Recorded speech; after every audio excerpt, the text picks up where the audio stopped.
Hello，大家好，我係 Maverick。咁今日咧第四集，我哋就要講支撐同壓力。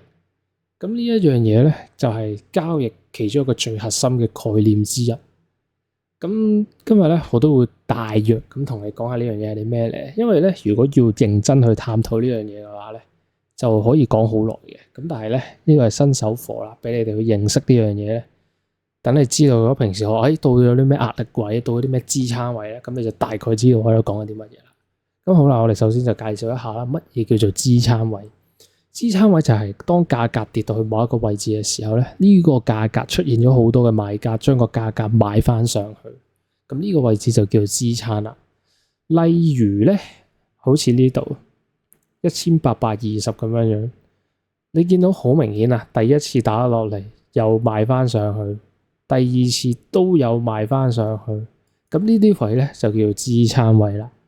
OK， 嗱咁阻力位就調翻轉啦，就係當升到去某一個價格嘅位置嘅時候咧，就有好多嘅買家出現，然之後將個價格打翻落嚟。例如，基本上呢度全部都係啦，呢度所謂支撐呢啲壓力啦，呢啲壓力。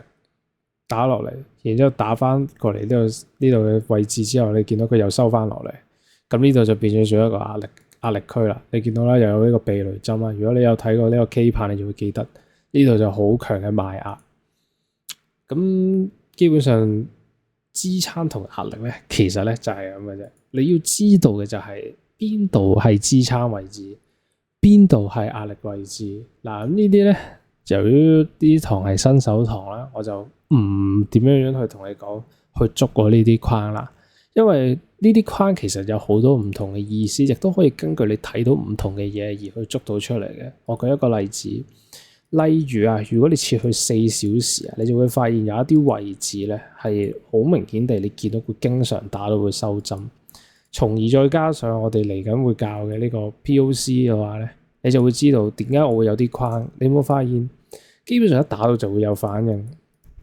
呢度例如呢個啦，打到之後係3月30號，你記得再翻到嚟嘅時候，直接捅破咗呢一層回踩。呢個回調點解就係回調到嚟呢度就冇咧？因為呢度本身係一個原本係支撐嘛，依家變成咗壓力啊。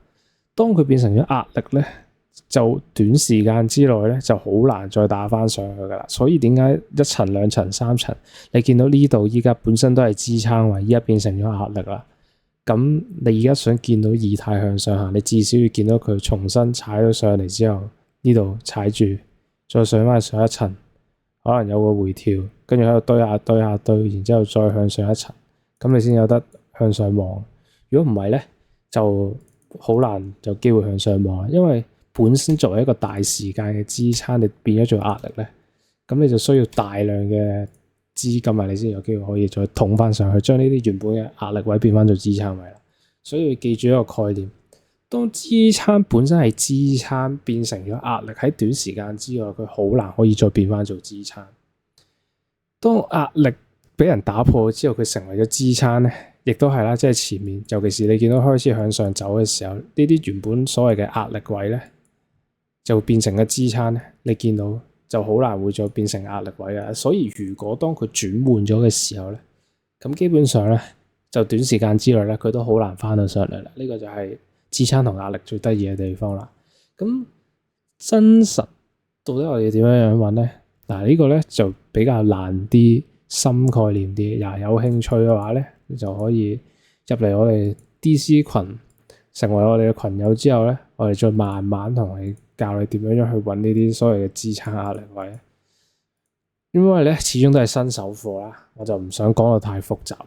但係咧呢啲支撐壓力位咧，將會成為你其中一啲好有用嘅，每日打單都會用到。例如你作為你嘅 TP 位置啦，你嘅入場位置啦，甚至你嘅觀察位置啦，呢啲對你嚟緊做單都係非常之有用嘅嘢嚟嘅，所以你必須要知道。